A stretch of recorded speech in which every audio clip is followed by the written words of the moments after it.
Yeah.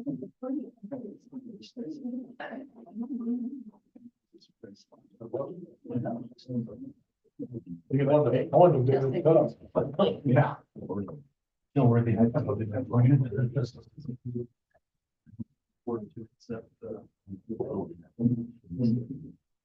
You want to make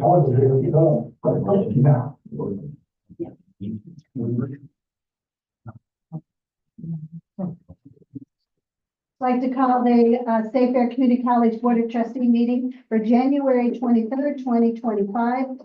Welcome all of you, and glad that you could join us tonight. So we'll call the meeting to order and approval of the agenda. And I will make a motion to make a modification to the agenda prior to approving. I'd like to move item number 14, campus master plan, up to item number 10, right before institutional reports. All right, I would entertain a motion to approve the agenda as proposed and amended. He made the motion. I made the Oh, he made the second. motion, second. Okay. All in favor, say aye. Aye. Opposed, same sign. All right. So citizens' comments. Do we have any, Lisa? We have no citizens' comments. Okay. Introduction of new employees. So is, do we have any? Renee was not able to attend tonight. Okay.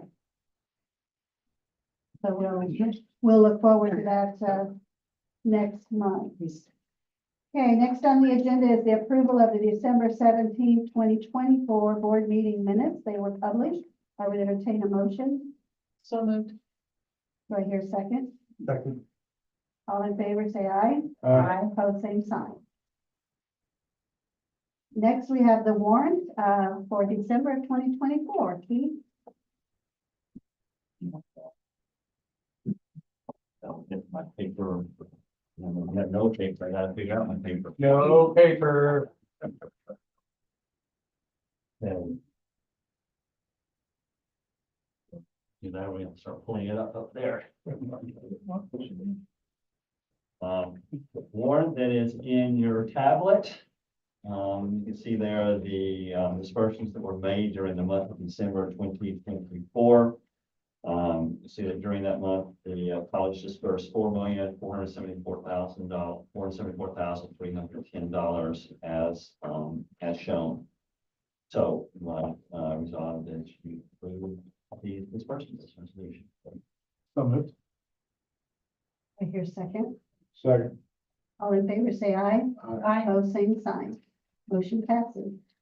All right, so next we have the student government report. We always like to hear what's going on campus, so thank you for coming. Hi, I'm Madison Miller. I am the president of the Student Government Association. So we're just really gearing up for homecoming. Homecoming week is the 18th through the 21st, and the theme is No Place Like Homecoming.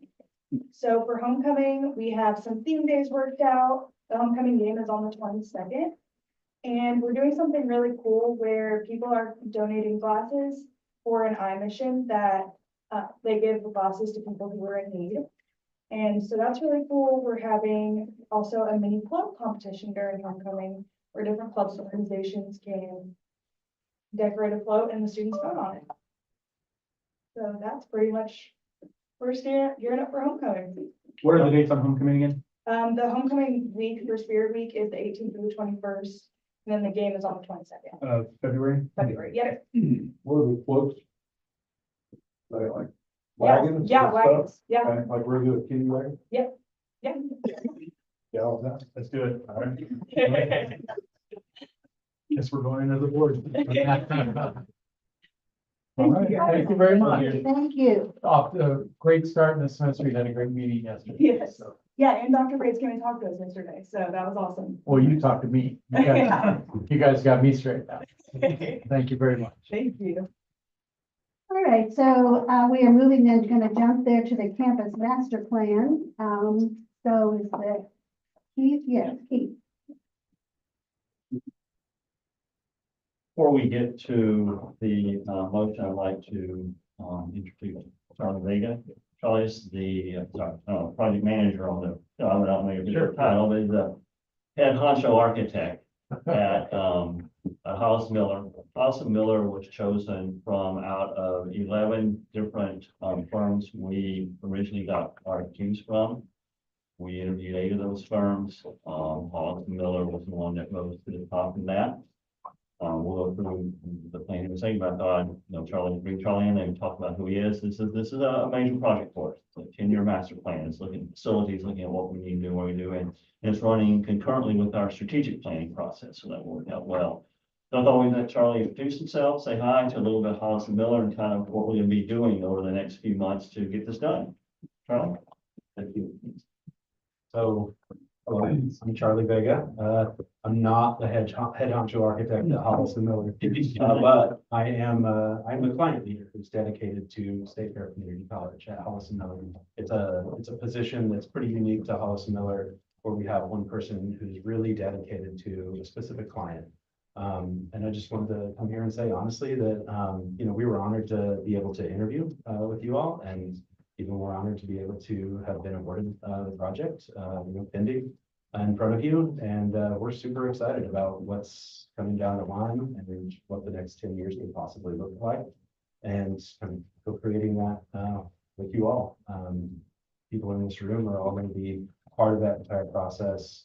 We're just super excited about it. Yeah. Tell us a little bit about your firm. Yeah, so Hollis and Miller is an architecture firm out of Kansas City. We are 100% dedicated to education as an architecture firm. That means we don't do anything outside of the world of education. We have a lot of K through 12 clients, and we have higher ed clients like State Fair Community College. And I'm a client leader who's dedicated to the higher ed side of things, and which is kind of what makes me able to serve you all in this process as well. We have 2 offices, one in Kansas City and one in Castle Rock, Colorado. And we have about 115 employees.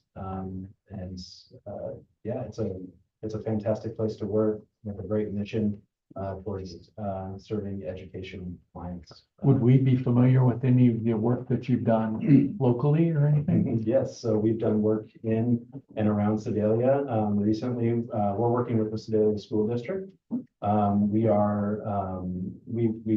recently finished the Sedalia School District Master Plan as well. So many of you might have been a part of that process as well. A lot of the same faces in that project will be in this as well. So if you're familiar with Jeff and Durham in that project, or Lana Thorpe was also part of that process as well, will be part of this process. So, any other questions?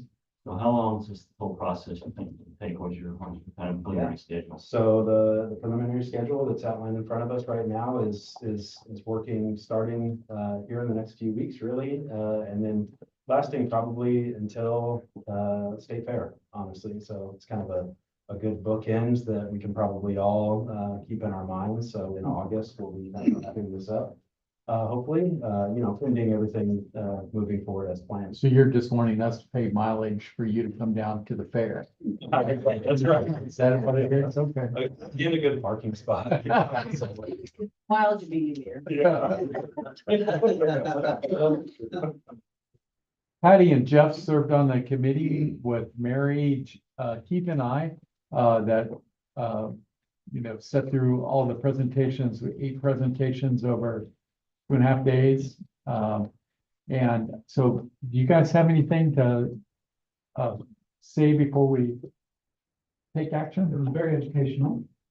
I think now we could give a presentation on how to give presentations about it. You did very well. It was a hard thing to think through. Yeah, there's a lot that goes into a campus master plan that, what does it entail? And we found out that, there were many, many things. So the presentations, as you say, were educational on our part. And thank you so much for that. Well, honestly, it's a huge amount of trust to put in anybody, and the fact that you went through 8 90-minute interviews is commendable. So thank you for the time. And so Keith, you want to go through that proposal a little bit in the scope? So you all can see the proposal in your thing. I don't know if I have a copy of it or not. New official name for it. So, Right here, I can give you a paper. I can give you a paper, fine. but I'm still using it today. Yes. So if you go to, the proposal, and we worked, back and forth with Hollis and Miller on this. One of the items that the committee decided that we wanted to be sure, we didn't have an unlimited budget. We wanted to be sure we focused on was what they're calling here, the really.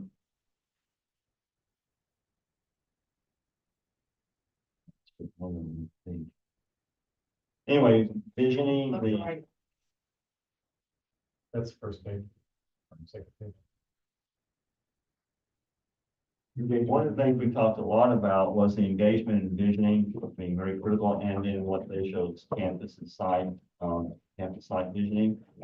When you look at what we can do, you can spend a lot of time worrying about where you are right now, i.e. how are you utilizing your space, what do your buildings look like, and spend a whole lot of time and energy doing that. Or you take that same time and energy and worry about where you're going to be tomorrow. Or you can do both of them. We were not in a position, from a financial standpoint, we needed to focus on tomorrow. We have a pretty good idea of where we are today. Where buildings are. We can look at our own, we understand where the space is being utilized, where it's not. Where the value added of having a deep dive into how many seconds a day are you in classroom C probably isn't providing a lot of value to us. Nor we, our buildings, we think of our buildings as old, but really they're not. We have buildings from 1984s. There are campuses that have buildings from 1920, 1930, 1940. We don't. We are in the scheme of things an actually fairly new college. We don't have a ton of buildings. They're all right here. We know the systems that are in them. We've updated several of them pretty recently. We know we have some buildings that are probably going to need help later on. But again, to spend a lot of money understanding that the chiller and Heckert is going to go down every 2 months. We're going to have to fix it. We know that. We don't know that. Again, that's not, we wanted the money. So we negotiated to go back with where to spend money. So we're spending our money, you'll see in items, scope items, 2 and 3, which is the visioning. And then the wayfinding and branding and the way the impression the campus makes to a person when they first see it and come onto it. And those are things that I would say the committee kind of always came back to, and part of what we're wanting is on helping that person come to have a great first impression, and then having a good vision of the future for where we're going. So that's where you'll see the bulk of the scope, the bulk of the time being spent. And then it's helping us then put that package together so we can show it to the community and to ourselves. And you'll see the timeline on there, we'll have some sessions doing that. So that's where we are with that. Any questions with myself or Charlie? So what I'm gathering, just to make sure I have my head around this, scopes like 1 through 6 that we see on page 2 of this is really going to be done kind of in steps 2 and 3 in order to outline a plan by the time the fair rolls around. Am I understanding that right? Yeah, I can just kind of speak to the way that those steps work. So there's like the initial game plan meeting. It's basically a meeting. We'll come up with like the full scope of how everything's going to run over the next 7 months or something like that. And then we will really start thinking about the logistics of what needs to happen. Start isolating the various priorities that the college has throughout that. Generate options and select those options. These are through that step that you were just talking through. And once we've expanded and contracted down to a singular vision, then that last step is really just honing in on that vision and then what that messaging looks like, how that comes forward to the community. But really we want to make sure that the community is in and around the process before we hone in and actually deliver that out. Does that make sense? Mhm. Okay. Does this look at all of our campuses, just the Sedalia campus, like? This is just for the Sedalia campus. On the properties that we own. And then at the end of this, you'll see also a session that's going to focus on our 200 acres as well.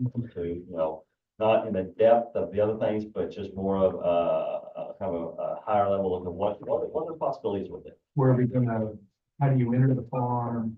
What are the buildings on the farm gonna be? Where are they gonna be located? That kind of thing.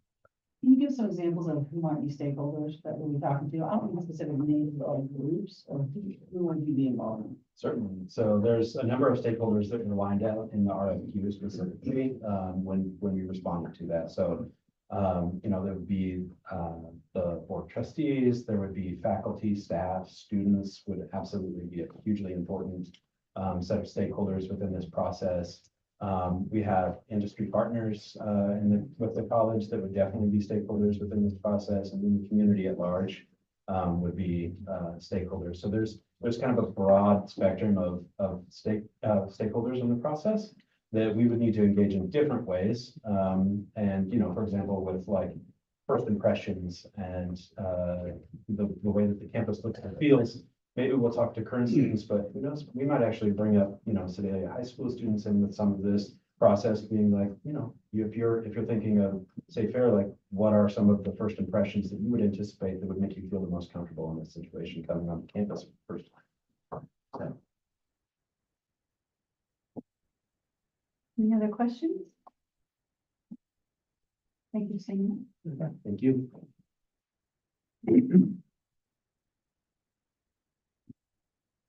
And with all that said, item 14, the campus master plan, will be to approve policy Miller requirements licensed in there. So it is recommended that the board of trustees hire Hollis Miller Architects of Kansas City, Missouri for the development of our 10-year campus master plan for Sacred Community Colleges, in the amount of $98,000. As we mentioned, I received RFP response from 11 firms. It's also further recommended the Vice President of Finance Administration be authorized and ready to sign the agreement with Hollis Miller Architects. Before those acts as necessary to carry out the terms of the agreement. Funding is in our FY 2025 operating budget. Okay, I would entertain a motion. Do I hear a second? Second. Any other questions? I just want to say, he played a large role in all that we've done so far. He's the one that's on the phone, he's the one that's researching, he's the one that sets up the appointments. So I just want to say a big thank you to you for doing that, because I know that you have lots of other things that are on your plate with the rest of college, that this had to take time. So thank you, Keith. Anybody else? All right, all in favor, say aye. Aye. Opposed, say no. Thank you much. Thank you very So much. look forward to working with you. Okay, and so now we have institutional reports. Well, so, Yeah. at Christmas, you may have seen, media coverage or social media coverage about a very unique and impactful occupational therapy, project. And it was so cool. We thought, we've got to share this with the Board of Trustees. So we have Caitlin Milberg today talking about our adapted toy project. And you have some, Thank you. I'm so sorry. I just thought it. you have some, helpers here with I you. do. I brought my students that are currently part of my 2024-2025 cohort. So this was a long project in the making. Is it okay if we're here? Yeah. I'm just gonna, sorry, I need space. Like Dr. Bates said, my name is Caitlin Milberg. I'm one of the OTA instructors here at Sinclair Community College. So essentially it was a partnership with the Loftus Early Childhood Center, that kind of started this whole thing off. Go to the next one here. So, this project was over a year in the making. It kind of started when I went to a professional development on 3D printing for occupational therapy and what it's doing for healthcare. Didn't know anything, I promise, techie before I started this, but Dr. Jones is in the lower right-hand corner. She and I worked together to have her doctoral students from the occupational therapy program at Methodist University in North Carolina. We completed telehealth evaluations with her students and our OTA students with children from the Loftus Center. These children have diagnoses of sorts ranging from very mild to very severe. So this was a really good firsthand opportunity for our students to get a real world scenario of what it will look like in telehealth. Telehealth is kind of really coming down the chain. I'm sure that's a big word now. So kind of some stats on how this looked. We have 43 OTA students that are in our cohort this year. There were 28 doctoral students with 14 children from the Loftus Center. So our students led these telehealth sessions. They were supervised by myself and Dr. Jones. All parents were in agreement to this. We obtained consent. There was a whole pre-process in this. So again, the idea was that they were gathering essential information that they would need to develop toys specific to those child's needs. So of course, we learned challenges and we learned barriers and benefits and all the things, but I will tell you that the benefits outweigh the barriers significantly. And I could pull up data and research and all that fun stuff, but that's why I brought them here, their evidence. It was a good opportunity for my students to see that our communication is 93% of it is nonverbal. So I wanted them to really realize that 7% of what happens is everything that you say and what you look like and, you know, your body expressions and everything. They mean a lot. So this project offered a lot of insight for our students to see that, but also see how different children are in the home versus how they were at school. So you'll see how we get to put all this together. So I know everyone not be super techie in here because I wasn't either. And luckily Dr. Jones had broke all of this down for me. So when I called her and she's like, do you want to collaborate? I'm like, yes. So essentially, I have 3D printers at home. My workshop is my basement and it's great. My husband, I've dragged into this as well. So essentially I 3D printed the yellow casing that you see up there. Those are all 3D printed. Those little number 4, that little switch, it only costs about 6 cents. That cord right there costs about $2. So altogether, this costs maybe a little over $3.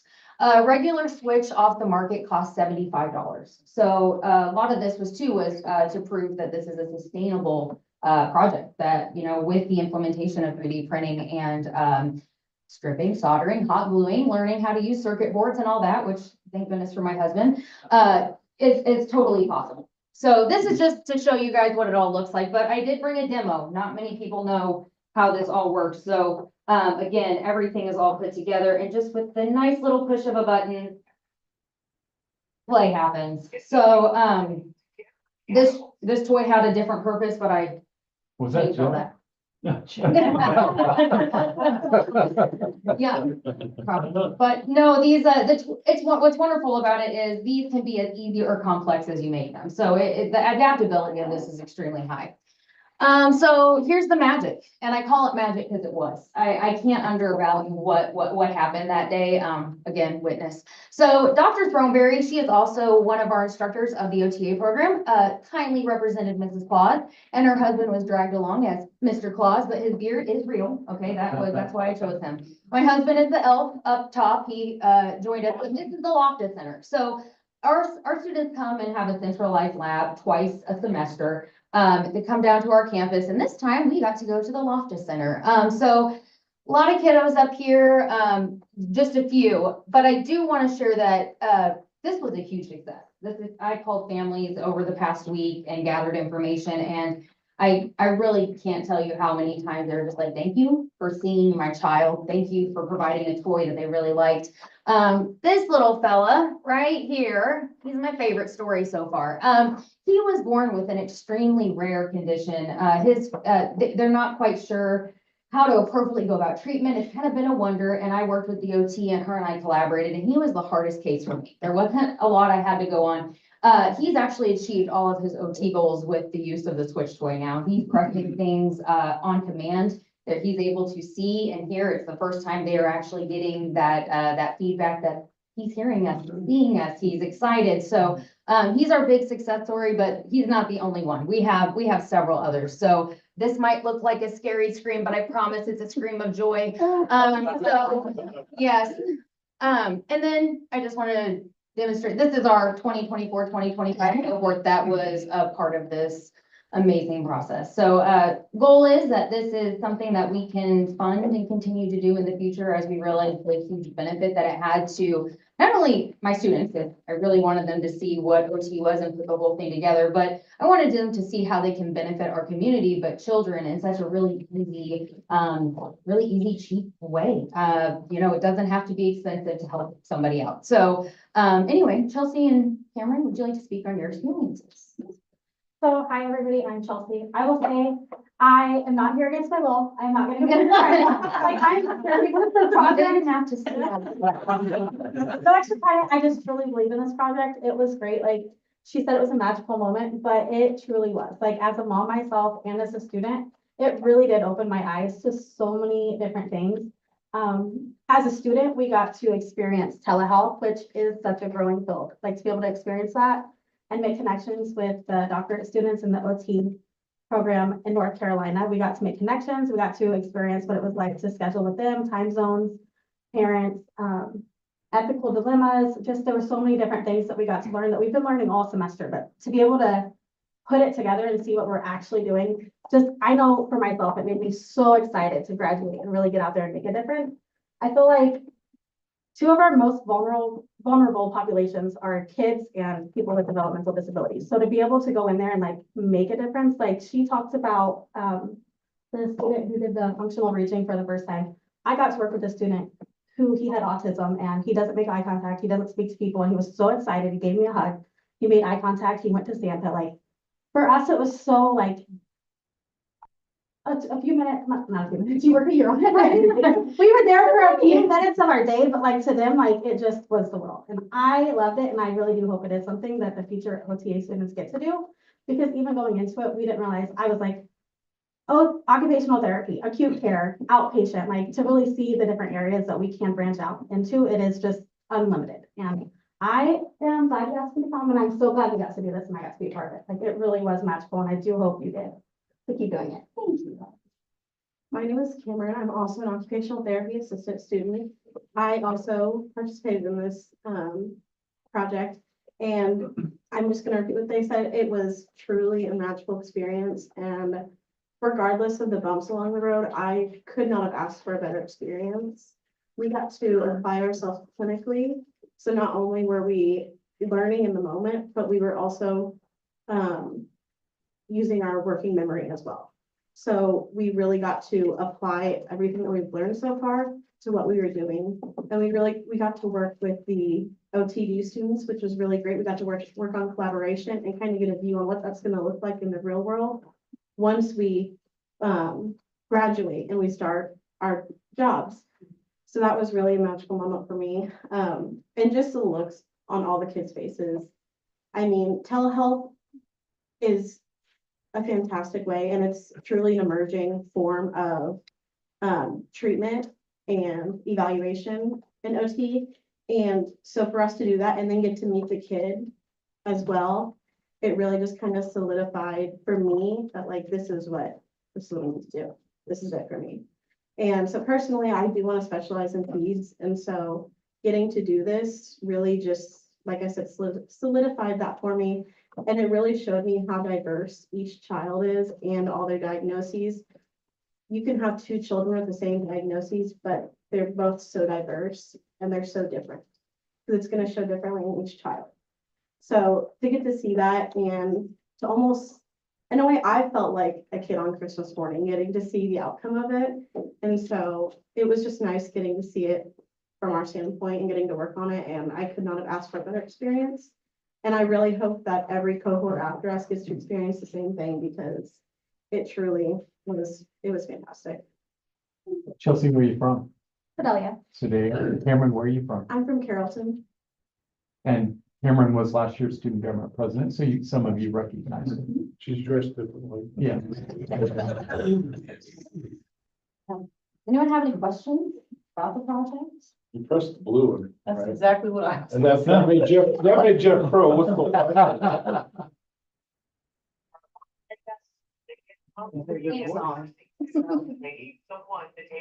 It's just like a light raise. You don't even really have to like push it. Yeah, the pressure is, 8 millimeters of elevation. and not a lot of pressure. I talked to one of the family today and she said that she loves those buttons so much more compared to what her child has at home and wanted to know if I could make more.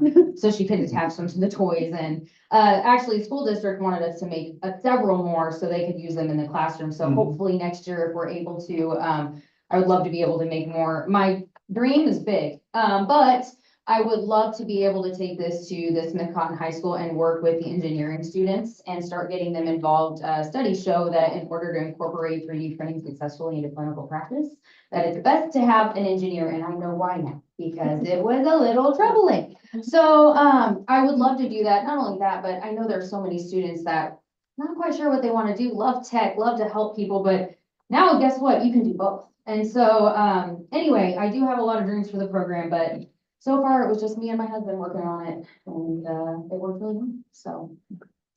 Well, it was a wonderful project and I'm so proud of you guys and the creativity you show. This is really what State Fair Community College is about, right? Hands-on teaching, high-level teaching, applicable learning, exciting people about the field. That's what our best instructors do, and you're among the best for that. And Allison Brosh likely was gonna give the introduction, but I jumped in ahead of her probably. Allison, you have something to say? I'm sorry. I just want to say, Caitlin got up and told our division about her project before Christmas, and there were tears in the room. Just amazing. We were all emotional. We all cried a little bit. little messy that day. Tried together. Yeah. I thought it was like, if you weren't in the spirit of Christmas, that was the best way, so it really gave you the meaning of, so, but no, that was. You know what we've been up to, but no, we've got plans. Well, thank you very much. Thank you very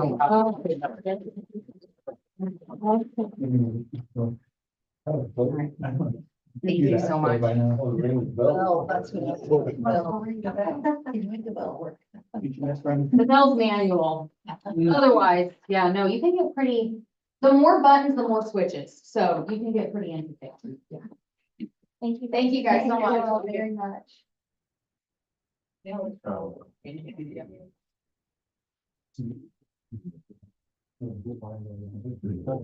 Okay, looks like next on the agenda is the program review. This will be informational only by Dr. Murders. Am I in the way? Good evening, ma'am. No, I just wanted to get an opportunity. I'm a little jealous. Keith gets all the theater time, and I just wanted to get up here and see what it's like.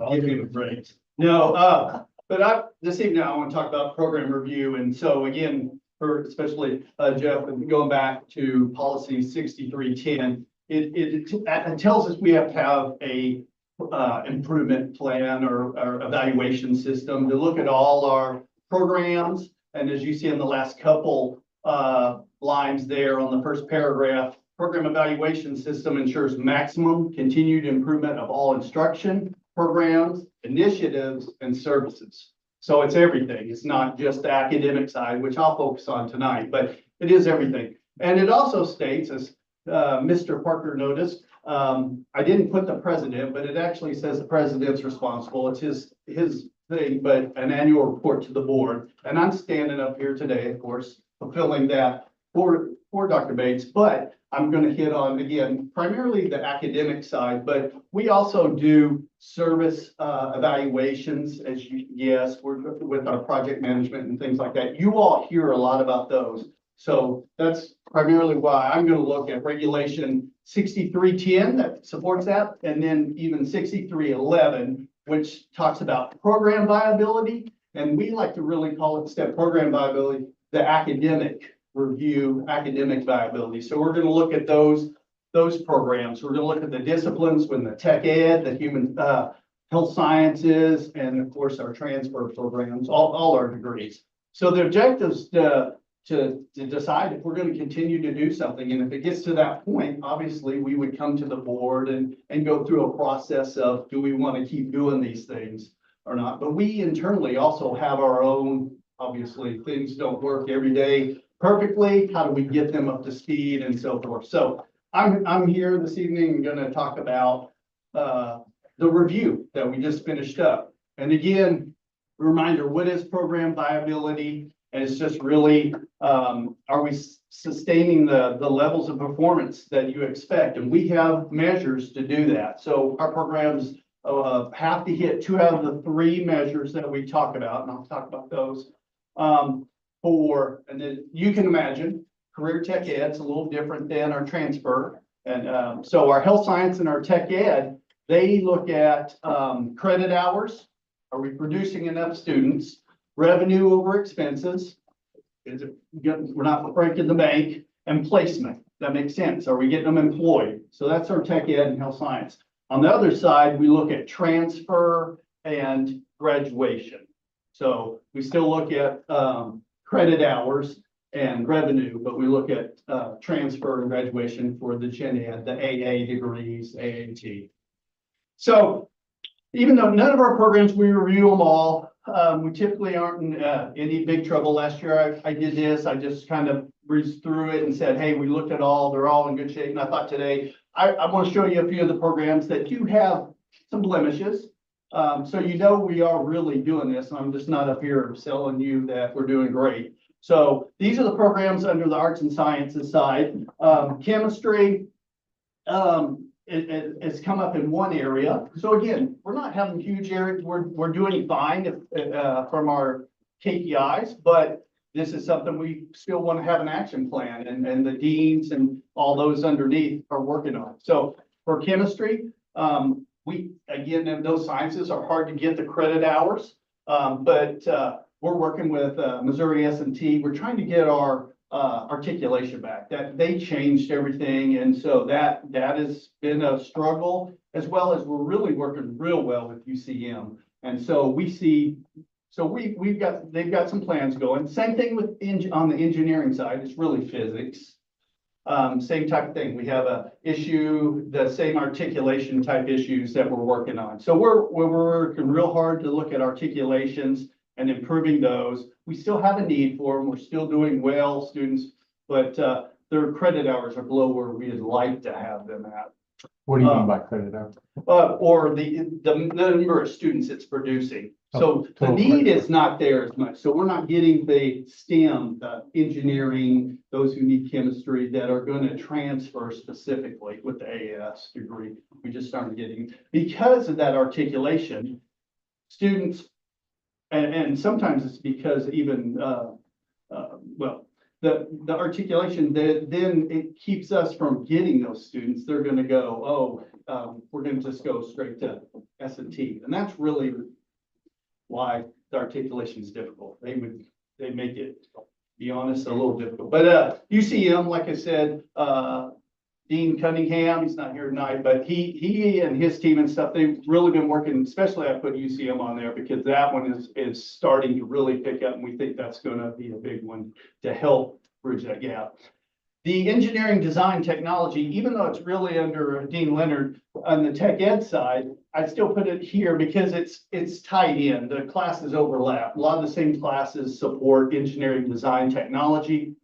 So we have some of that, but we also have some of that plan of action. We know we're going to be getting a new faculty member. That's one of the things coming on. So we're evaluating curriculum, trying to see how we can, again, that's what program review, academic review is about. Evaluating the curriculum. Can we do better? Can we make better use, cross-discipline, whatever the case is. Theater is one that shows up quite a bit. It will show up a lot. It's really hard to get the credit hours. We have fantastic theater, as you all know, and I know you've been there. And when I put action plan on there and I put none, doesn't mean we're not trying to do things. What I mean by that is we're working with UCM, other places to bring them in, just like we always have. But this is one of those programs we know is going to probably struggle in credit hours as general, but the value to the community, students and things like that, that's one of those things we kind of look at from a value to as far as our mission goes. So we don't stress out too much with that one, but I want to see what we look at. On the tech ed side, our CIS program, that's a difficult one from this area, the jobs. So our placement rate's a little tough, but again, Dean Leonard's here. We're going to be getting a new faculty member. We lost that person, so that's even difficult to finding. That's one of those positions. So But we're even looking at the evaluating the program itself. We've created a new certificate in cybersecurity that we hope will kind of bring us a little more update and transferability and things like that.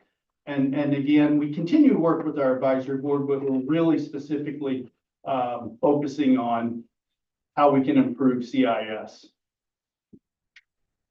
Construction management's very similar. It's been struggling the last few years, but I say that, but then we see a little bit of increase. We've got a new faculty member, fantastic. I think we've just been doing things, got a little stagnant, and that's not on anyone per se, but change is good sometimes. And we've got great change. We've got somebody, it's got connections. We've already seen some enrollment increases. We see some connections between our tech center, revamping the curriculum. Again, Dean Leonard's looking at that, and then evaluating accreditation body. We had an accrediting body. We think there's some better ones for us that again will allow our students to even transfer or go on to four-year degrees. So fire science is another one. We're looking at redesigning that degree and building some stackable certificates in it. It's very difficult. Most of some of their hours are through the fire academies and things like that. So they don't take as many with us. So that kind of hurt us because we don't have these certificates, if that makes sense. So we're building, it's more of an academic structure. So we can get credit for the time they are here and those type of things. So as some of that will help us tremendously. And then industrial technology, again, another STEM field. Those are tough right now, but the placement rate. And so we think that that one is not so much, that's, the robotics, the facilities that we have are fantastic. We really, upon that, it's really, we think we've got to improve our 180-day follow-up. The data that comes from placement rate is all manual. It's us calling, checking on students. Where are you at? Where are you working? If we can't find them, it almost counts against us. We know we're doing better than we are, but until we can prove that, this is part of what we have to work on. Health science, we look again, we know health science, how popular it is, but we have issues sometimes there too. HIT is one of those. It's always been a fantastic, has lots of students, but we're looking at credit hours and even placement rates, how we can do better. So Dean Grosh, I got that right. See. Also retention strategies, student memberships. We've got some other things. She's got a plan of her own. So the words up there are just a small smidgen of what she's been working with her faculty on, trying to work with that program. We've got accreditation coming up. So I personally am not in fear of that one. But again, even the things that are doing well, we're trying to do better and make them better. And we get a lot of credit for that program. So when I put these up here, I'm really picking at some small things. So MLT showed up below our threshold in credit hours, but again, it's part of the consortium. Sometimes we'll have ebbs and flows and things like that. So we're not too worried. We're gonna, again, we still will market, we'll still do a lot of things to recruit, retain. So when I put none, doesn't mean we're not doing anything. It's just we don't have major plans going on for those. CNA and phlebotomy, those are two certificates that are very hard to get people to come and do them during a semester timeframe, in our timeframe, and have faculty and the availability and the cost through an academic. So DeBrush is looking at, she's going to work with the Learning Force on the non-credit side, and we're looking at offering them more as a non-credit because the value of that is way more for the workforce, get a job, and then we'll look at how we can bring them back to the academic side. But that gives her the flexibility to offer them at different times, different ways. She's got some partnerships working through the hospital and other community. So again, I just want you to see that we take these program academic reviews and the deans really do a lot with this. New programs, we don't have to look at those for, I believe I'll get it wrong, but is it four years, I believe, but these are all new. Behavioral health, it's been in place 1 year. it's already increased in its credit hours. Allison, we were up, to how many, do you remember? off the top of your head? We have 10 students in the program now, Yeah, and which they'll is- be accepting applications for We expect, fall. We yeah, expect a tremendous growth. So that was, we got that in late, timing was rough, those type of things. So we already see it. So what's the action for us there? We know we're gonna have to add more faculty, add, probably full-time at some point to really make the program. We're gonna have to, and then adjunct faculty. This program is gonna grow, is continuing to grow. And so we're excited. So it's already to a point, it's sustainable after year one, and we give it to year 4. Surge Tech, you guys heard, Michelle Green, a couple board, sessions, ago. That program's up running and going with 2 years. So I put none, but it doesn't mean we're not doing anything. Again, we continue. She's gonna be full, right? I don't want to misspeak. Our HVAC program, you guys have seen that? We've got, it's our first year, so obviously we increased, probably not the best word there, but we're doing fine in there. We know we're gonna have even more next semester. We're gonna grow, gonna add instructors, and we're even looking at putting it in the tech center as a high school program in the future. So you can see we take it serious, but this improvement allows us from day one to do as well as we can. So I put a lot of these actions last year, but our program review, and really I should call it academic review, because that's what I've been talking about. And I said reevaluated, but really we're not being reevaluated. We tweaked it this year, and we've got a new tool in place. I started with Dr. Bates, had started with, and during his time with program review and academic review, and we built upon it. We built some new tools. Some of you may have been at MCCA. I know Mr. Parker was in there, and we got to present about our tool. And it really is good. I think the deans would tell you we're making strides in it. We've had a meeting this afternoon, how it can be better. So we're going through and giving our folks some tools to help manage as well. And hopefully at some point you'll see it where we can report better. But that's some of the things we're doing, is still building upon that tool. We've got to work on some things like revenue over expenses. That's one area we're not real good with yet and it's not because our budget people, it's the system, how we calculate. Every program seems to be a little bit different, and so trying to put a calculation to that and be very accurate. And then, course scheduling is another thing even that comes out of this. I've said we're working on some more tools. I feel like I'm still repeating what I said last year, but we have made progress. We put in career services, and hopefully that's going to help us look at that 180-day follow-up. That's important for career tech ed and health sciences, because that's really the only way we know where our folks are at. 100 days after graduation, are you working? Are you doing these things? If we can't get that information, we don't know how well we're doing. And then, of course, we got to increase internships, apprenticeships, those type of things. And finally, on the gen ed side, the AA, we want to look at why our transfer data. We think we've got some issues with our transfer data. We think we're better than it kind of shows. So we've got a team. It's actually one of our fast goals. It's that important to us. So Jim Cunningham's leading that aspect. So that's important to figure out what's going on, really see if there's a problem there before we can figure out how to solve it and improve that. So, any questions? I know I was talking fast, I was rambling, but it's a long night. I think we're doing well. The other part is, as we automate this tool, we will be looking at how we can build another tool that does all the services. So that means Keith's business. Mary does one for the foundation. Mark does one, and so they do their stuff, and you guys you hear that. That's why I'm not presenting tonight. You hear really Dr. Bates ensures we do our service reviews, but questions? Those program reviews were due October? Yeah, we're still working out the time. What would you say, Allison? I'm picking on Allison. We really are doing them mostly, we did them during fall break, finished them up or whatever, but then that's just the data entry.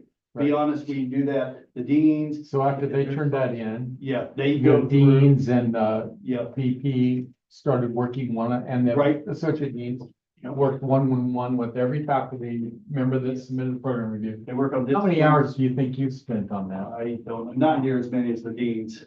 The deans are the ones that do the hard work. I have several. but- Tens or Yes, hundreds? yeah. Or And then what we do too is, that's the program, we showed one part of program review, and that's the viability. We also spend a lot of time on building the budget. So the viability and what we need and whatever the new and requests of people, all of that come out of this as well. Then we sit down again and sit with Keith and I, and that's where another lot of hours go with, not every CFO would do that kind of thing. Sits down with the deans and their key people, and we go through budgets. And then that helps drive, build budgets, but we educate each other too at the same time. And so our program reviews, academic reviews are much more intense than I'll ever be able to demonstrate here. the real values, that conversation. It is. And like I said, they do way more. When I say that, Dr. Bates asked me how much, it's the deans that have that conversation where they're folks, that's the value. It's not me. It's those deans having the value. They decide things. I just help. I'm a conduit to help them get whatever they need, and then work with Keith to help. Hopefully we build the budget and ask for all the right things. And then we assess and do it again. Any other questions? All right, well, thank you very much. We Yes, ma'am. appreciate that, program review. All right, looks like next is about the Nursing Education Incentive Program. Yeah, Grant. build a little bit on Dr. Murders, because he and the deans do a fabulous job on this, put a lot of time into it. And it allows us, Patty, we gave a presentation at ACCT in Seattle. And sometimes you look at the presentation, go, do we really do that? I mean, truly, it's nice, but no, we are following the format we talked about in that, and we're meeting with everybody, and we're making sure it gets done. So, and it is the effort of all those that make that possible, so. So we, as Dr. May said, we started in October. We had, I think, our last budget meeting today. So Saturday, I'll start figuring out next year's budget. Yeah. Okay. So let's talk about getting some money. So last year, if you recall, we received a nursing education incentive grant providing things. This year, Miles and her team submitted again to the Nursing Education Incentive Program Board, at the Missouri State Board of Nursing, for additional funds to improve some of the equipment in their program. And, and as we, have come to expect, and maybe we shouldn't come always to expect it, because of it, as we've come to expect, they did get fully awarded $150,000. I think that's testament again to not only how they put the program in, but I think the reputation the program has within the state of Missouri. And she'll tell you when first accept the money, then eventually we'll spend it. So right now, I'd like to in front of you, it says the SFCC Associate Degree Nursing Program submitted a proposal to the Missouri State Board of Nursing for a one-time maximum request award of $150,000 from the Nursing Education Incentive Program for the purchase of equipment and supplies for the SFCC nursing program. Our proposal accepted, and the funds have been awarded to SFCC. So it's therefore recommended the Board of Trustees accept the NEIP funds of $150,000 as awarded by the State Board of Nursing. So, I would entertain a motion. Second. Any questions or clarification? All right, all in favor, say aye. Aye. Opposed, same sign. Motion passes. next on the agenda is every 5 years, our managed print and copier service is up for renewal. We work with a group called Marco, that we lease our printers and copiers from them. With that lease, we were provided all the service on it. The ink, everything, it's a turnkey service. When anything breaks down, they fix it, it's an issue. And that 5-year contract is expiring. So they have fortunately, and we've been very, very, very pleased with Marco as a supplier. Brad works with them extensively because not just, so we have a very, all the copy room equipment is from Marvel as well, our big machines. So I know, Brad, you've been very, very pleased with how they service us. And he recommended, and I agree that we, go forward with them if we can come to an appropriate agreement. Unfortunately, they have a contract with the state of Missouri, negotiated contract. So because of that, we can use that contract price and not have to go to bid. And the bid we got back actually was very, very good. We're going to be getting, brand new machines, brand new copiers, throughout the college. We're getting an additional, software than what we have now put into the OIC. And our pricing actually goes down slightly, with that. So this is one area that in the 5 years, unlike everything else we've done, that's gone up probably 30% in the last 5 years, hasn't. So, I found no reason not to accept a proposal that's actually lower than 5 years ago for a very essential service. So go forward with this recommended the board of trustees. And we'll read through this, but accept the quote from Marco Technologies to extend their agreement to provide print managed services to Statesboro Community College. The agreement will be another 60-month agreement, per the state of Missouri contract you see there with Marco Technologies to lease the copier and printers for our managed printing and copying. Not only here in Sedalia, but in Boonville, Clinton, Lake Ozarks, and Whiteman Air Force Base. The agreement is going to include removal of all the existing copiers that we have right now, replace them with brand new updated copiers from, I think, work with it's like Minolta, Konica Minolta in there, and includes a new copier into the cap. So it actually an additional copier over what we have right now. Proposed agreement includes the lease price of, you see there, $36.87.85 a month for the service and support for the copiers themselves, and service and supplies of $743.90 a month, for a total monthly spend of $44.31.75. Our current monthly spend, I actually went in and did the calculation to make sure that Brad and Mark had done it correctly, and they had, so very good. But we are currently spending $44.01.06. So literally we're getting $10 less with an extra copier 5 years later. So with that, it's further recommended that the president or vice president of finance and administration authorize sign the agreement with Marco Technologies, and funding is in our annual operating budgets. There's the documentation in the back of this that shows various printers, but basically what we have now is just a 5-year newer version of them and the additional. So recommend we continue with Marco. And one is with the NEIP grant. We know how the process goes with the consent bid, but I'm going to let Dean Leonard talk about his 2 items, which are the CAT office and classroom furniture and the automotive program trainer vehicles getting. So I'll just give you a quick overview of those so that you can hear what we're doing there. I know about that one. I guess we'll see what that. In terms of the office and classroom furniture, that one really came down to quality of the furniture, and it's stuff we don't know. So it keeps a consistent product across the campus, which I thought was a very important thing, but also the quality held up quite well. So kind of simple on that one. In terms of the automotive, that was challenging because we put out the bids. They're cars that are for sale, they're all used, and they like to turn their inventory.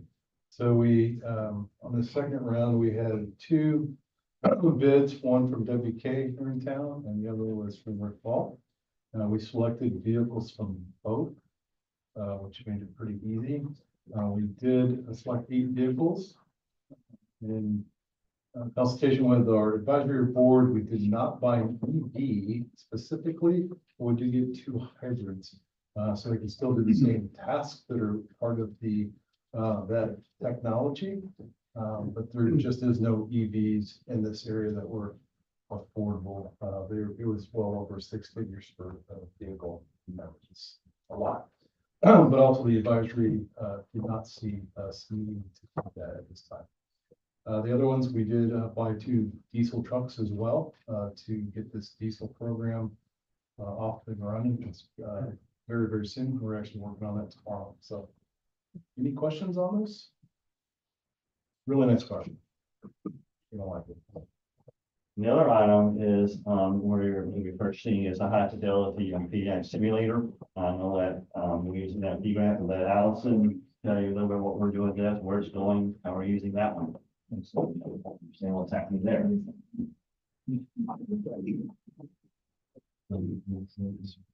So pediatric clinical placements are the hardest to achieve in a nursing program. You'll hear that all across the state of Missouri, the nation, because you just don't see acute care peds unless you're in a big city. So rural areas like Sedalia, pediatric simulation is really important to us. Because we do that in order to educate students. So this year in my P grant, we are focused on peds. So a portion of that grant is going to go towards the purchase of a squeaky doo ped simulator. We have one now. He is very old. He's not supported by any maintenance anymore. Or a baby. He's grown up now. His name is Rowdy. I know you're surprised. And we've been limping him along for a while, but it's time for us to upgrade him. The new simulator that we are looking to purchase is mobile, so this one will be able to travel to our other campuses, where the one that we have now, he's tethered and there's just no way to move him around. So this will be great for us to be able to do that. So yeah, he's, you can see the quote from Elevate in your notes, but he comes with training, some monitors, and then also we get included 5 years of his maintenance plan in that. So we're pretty excited about it. They actually wanted to order it before we came here tonight. He was like, whoa, no, not that excited. So, any questions? Well, so that's using about, what, 90,000? 88. What do you think? So we have a plan for the rest of the funds. Of course, we had to outline with the Missouri State Board of Nursing what we would be doing with the funds. So, another avenue of simulation that we have started using in the last 5 years or so is virtual reality. We've been doing that for a while. Students love it. It's used in every single clinical course that they have. So we're going to expand that, buy some more headsets with those funds. And then also students use the software through Oxford Medical Simulation. So that's the software that they use the VR headsets in, and it has a ton of scenarios that they can do. So we're going to support the cost for students over a period of time with the funds as well. That's a strategy that we used with Surge Tech as well, because it's not cheap for students. So we're going to support them in that way. And then there's about $6,000 left that we are going to spruce up the simulation room with some ped supplies and different things to make it look like a pediatric room. And not that Allison didn't explain, but they're actually reducing the student fees.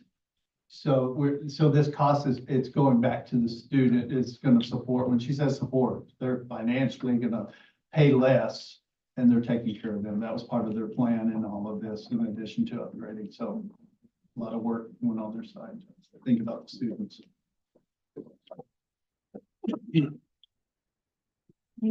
Way to go. That's well. So with that said, I recommend the board of trustees accept the following bids for state fair communications as shown on the table. The awarded bids were based on all criteria and specifications in each bid. The awarded bid is the lowest and most responsible bidder meeting the required specifications. Any item on the table may be removed and taken up to separate purchase if so requested by any board member. Otherwise, all bids will be voted on in one motion. Therefore, it's further recommended for each of these three bids as required, the Vice President Finance Administration be authorized and directed to sign any and all agreements for those access necessary for terms of any agreement signed. Funding is for each bid as indicated on the table. So therefore, would like your approval of the bids as presented. All right, so taking a look at those, is there any one that you want to pull out? Or do we want to do it all in one motion? Pleasure of the board. Okay, I would entertain a motion then for all the bids. All right. Second. Any questions you might have? Thank you guys for all that hard work. I'll point out in the automotive that our automotive accreditation requires Yeah. our lab vehicles to be 6 years or newer. So that's why we're doing that upgrade. Okay, all in favor, say aye. Aye. Opposed, same sign. Motion passes. Okay, looks like we're ready for the president's report. All right. As I said earlier, this is probably our last printed agenda, maybe. If you want to print it out yourself, you can do that. No one will be putting together these packets. So this is the last time that I'll say, turn to tab 16. If you're looking at the agenda, or I'm looking at the calendar of events. Things are really busy right now, and everybody's fully engaged, ready, working on multiple projects, and new opportunities keep coming in the door. So our staff is really, really busy, but we have some events here to call your attention to. I want to note a couple of things. February 9th to the 12th is the ACCT National Legislative Summit. And so we've been prepping for that. We had a meeting today. As you know, we have 2 students attending this with us. Both of them are interested in legislative policy. This is a real educational program for them, and maybe help with their job search and things like that. So that's really exciting to have them.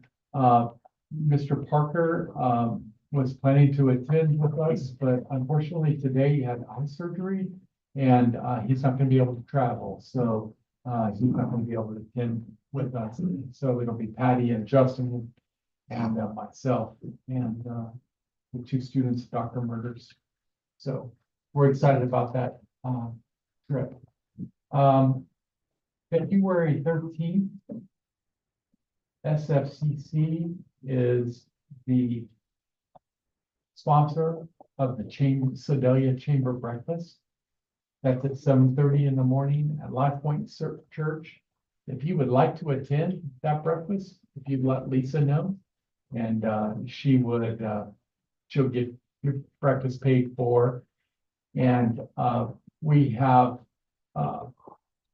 planned presentation through ELT.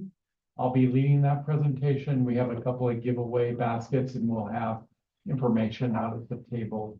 We're going to focus on kind of a update of where we're at this year with our progress at the college.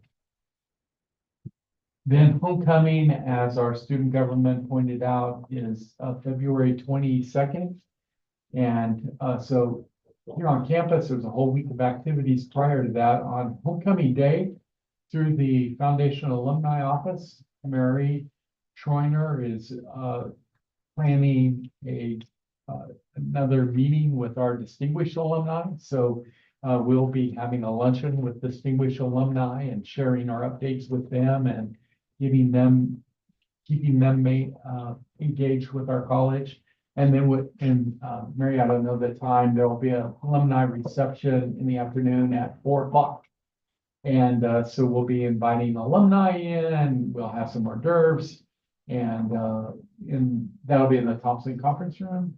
And we're also considering some other things. There you go. There'll be some other things going on. We'll have some activities in the MPC, so it'll be exciting for that. So those are some key, there's other things on there that are important, but those are some I wanted to draw your attention to. We need to schedule some Missouri legislative advocacy visits, some trips to the Capitol. We had our meeting in the fall. I followed up with some communications, engaged with our legislators. That investment in time with them is paying off, I think, in our relationships. And so this is just continuing those relationship visits, and many of them are looking forward to that. This is tentative because we're making sure that there's not any legislative conflicts with these dates, but we're looking at February 24th and March 25th. So, we'll be sending out some communication, but, we'd love for you to come with us on that day. On the 24th is the day we have to be back by 4 o'clock because the executive leadership team is serving dinner at the community cafe that day. So, we'll be back in a decent time on that day for sure. But we usually go in the morning and come back mid-afternoon. We'll probably be early, so. Those are the 2 dates we have scheduled right now, and if we need to schedule more, I'll of course be kind of on call with MCCA to help out any way I can, and we'll be making frequent visits over there as well. The other thing is we look forward to the next year, oddly enough. We do have some conflicts with the October, November, and December meetings. So today, I'm just announcing that we have some conflicts, and I'm going to throw out some dates. But if you could provide feedback to Lisa on that, our hope is that we're doing this far enough out that we can avoid conflicts for the folks. So in October, we have a conflict with the ACCT annual meeting. And so we're proposing moving that meeting to October 30th. In November, the conflict was with Thanksgiving. So unless you want to meet in the evening of Thanksgiving, this year we moved the meeting to Tuesday, the Tuesday before. This would be November 25th. Or if we kept on a Thursday, the Thursday before is the 20th. So we could do either the 25th or the 20th. And then in December, actually the meeting would be scheduled Christmas Eve. I assume you don't want to meet Christmas Eve. Our holiday break starts on the 17th, my birthday, giving everybody a half day off on my birthday in celebration. So we're proposing the 16th, Tuesday, the 16th for the December meeting. So we will collect some data. Lisa might do a poll through our new software. And then we'll come prepared next meeting to set those dates. I also may be taking vacation during the March Board of Trustees meeting. I needed a break from you guys. So I'll probably Zoom into the meeting, but I've asked Dr. Murders to sit in this chair and keep you guys under control. So if anybody has any issues with that, they'll know. That's my report. All right, thank you very much. All right, next is the financial report. Keith? So December financial report, 6 months through the year. We're well into enrollment for the second semester as part of this. Couple of timing issues I want to point out here as you look at the report itself is very, very strong. Couple of things, so there's some timing in that we fortunately got property taxes, some property taxes in earlier than normal. You'll see that the property taxes for December show at 1.9 versus the prior years were 1.1 last year or 1.5. Pettis County actually paid fair amount of taxes in December, gave it to us in December instead of waiting until January. So that skews the numbers. That'll even out this next month. And then you look at investment income, you'll see a fairly large change there. We had invested in a number of CDs and treasury notes that matured during the fourth quarter. So those capital gains were realized in those quarters. So there were interests that was sitting there. So all those capital gains came in at one time and those were matured. So that's another thing going on there. Also with our with the money that we have for the residence hall, we borrowed 15 million. Those were entrusted with Columbia Capital to invest because the fiduciary couldn't invest them because they're part of the deal. So Columbia Capital could.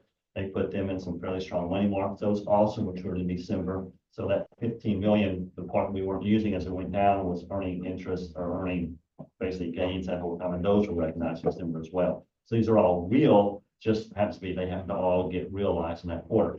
So, and so a lot of that is due to, the funds we're using in, for actually being able to invest those, before we're using them. That will help with some of the change orders that we're getting in the residence hall, with that. We also did the same thing with the cap that's on 3 million there. We're using it faster than we did there. So those two items are, you'll see one is real and one is a timing issue, but overall, very strong, very strong in our revenues, and our expenses are holding up very well. You'll see we're right at 50% of our budget year to date. You'll see that our change in expenses versus last year, the year before, we've been going up about 1.4, 1.5 million a year in expenses. This year only about half $500,000. So we're doing a good job managing it there. That's a lead into saying, if this continues in January, there may be a possibility that we may come to you and ask for an approved budget authority for this year to get some one-time expenses that we are probably looking at for next year, moved into this year to help our budget next year, like we did. But, if this strength continues, we'll probably be looking at something like that as we look at our budget. Try to, it's probably gonna be a little different scenario next year. So just kind of giving you a heads up with that, as we continue this. A lot of this is also driven by a very strong and continued strong enrollment. Spring enrollment is strong. And it's held up, we're all held up, and then you always know, are they going to come back? Well, they came back. So spring enrollment is held up as well. So we pretty well know where our revenue from tuition fees is going to go for the year now. We have 2 semesters over there, so everything's looking good.